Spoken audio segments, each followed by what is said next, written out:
Bro, seroprevalence Amerika itu sudah di atas 49%. Gila banget nih negara. Informasi ini datang dari seorang sahabat yang 10 tahun terakhir mengajar di sebuah kampus ekonomi di sisi timur Amerika. Dialah yang mengajari Bosman tentang MMT, Modern Monetary Theory. Beliau juga sahabat dari Stephanie Kelton, pejuang konsep ekonomi modern MMT ini, di mana konsep MMT ini dipakai Amerika. Namun yang diajarkan di kampus beda dengan yang Amerika pakai. MMT juga dipakai di Tiongkok, Jepang, Jerman, Inggris, dan saat ini Turki serta Argentina mengadopsinya.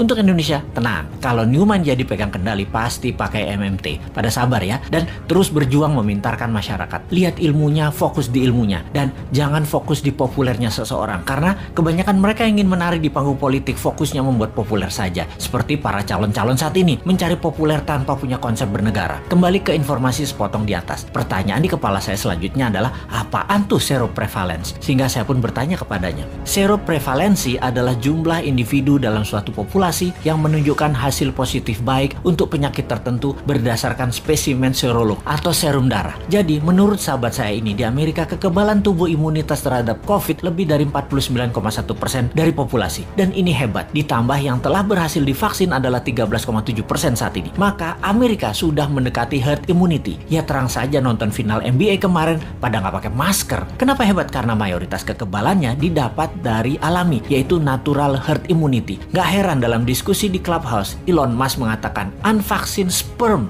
50 years from now are more precious than gold. Yang dalam arti sederhananya adalah sperma manusia yang tidak divaksin lebih tinggi nilainya dibanding harga emas 50 tahun lagi. Oke, wis jangan dipercaya omongan Elon Musk. Itu hanya omongan manusia oportunis. Sing bener pejabat saat ini, maha bener. Kita harus dukung terus demi utuhnya NKRI sampai masanya new mind tiba. Sing sabar ya. Kalau pandemi corona adalah bencana alam natural disaster, maka sesungguhnya kesembuhan alami adalah herd immunity natural juga untuk mengalahkannya. Sungguh, strategi yang terbaik adalah dari alam oleh alam. Kalau COVID adalah man-made disaster, ada dua strateginya. Nego dengan yang mengendalikan dan ikuti maunya mereka, atau tantang mereka, tantang perang puputan, tantang perang sampai mati. Pakai vaksin sendiri, pakai imunoterapi, pokoknya jangan pakai vaksin asing aja. Wani ora, kalau nggak berani ya seperti saat ini, ikuti aja protokol globalis. Dilanjut oleh teman saya tadi. Jadi kalau Amerika pakai vaksin mengatasi herd imunitas secara mayoritas itu hoax, itu hoax. Bener, pakai vaksin, tapi hanya minor. Hanya palingan 20-30%-an saja, yang 30%-an nanti yang alami. Amerika pakai natural imunitas terbanyaknya. Lalu saya bertanya, kalau Tiongkok menangani COVID pakai vaksin ya? Dijawab olehnya, belum tentu. Tiongkok itu rezim komunis. Gak ada transparansi dan akuntabilitas bagi siapapun dari luar negeri bisa mengakses kebenaran informasi yang Tiongkok berikan. Siapa yang bisa memverifikasi berita kalau society dibungkam di sana? Banyak ahli-ahli luar Tiongkok mau fact finding masuk ke Tiongkok, nggak bisa, ditolak Beijing. Sebaiknya kita tidak consider data Tiongkok sebagai data utama. Semua data dari Tiongkok itu dari pusat partai komunis. Semuanya dialterate, diubah sesuai untuk kepentingan propaganda yang menguntungkan Tiongkok. Bisa saja ternyata Tiongkok juga pakai natural herd immunity, namun dipropagandakannya pakai vaksin. Taunya Tiongkok menyehatkan warganya dengan multivitamin dan mineral, sementara vaksin diekspor keluar sebagai dagangan internasional. Jadi Tiongkok kayak Amerika juga. Jangan-jangan 60%-nya pakai natural herd imunitas, sisanya vaksin. Siapa yang tahu? Banyak negara tergocek globalis cabal agar pakai vaksin mayoritasnya. Yang natural imunitasnya dibatasi. Memang tidak deadly atau mematikan menggunakan vaksin itu. Vaksin faktanya memang mengurangi fatality kematian. Tetapi sisi lain, ya kita jadi korban ekonomi, jadi miskin. Kita jadi buyer beliin vaksin terus. Ya, semoga salah lagi nih data dari Tiongkok dan globalis kali ini. Tapi data seroprevalence yang dari Amerika mah bener.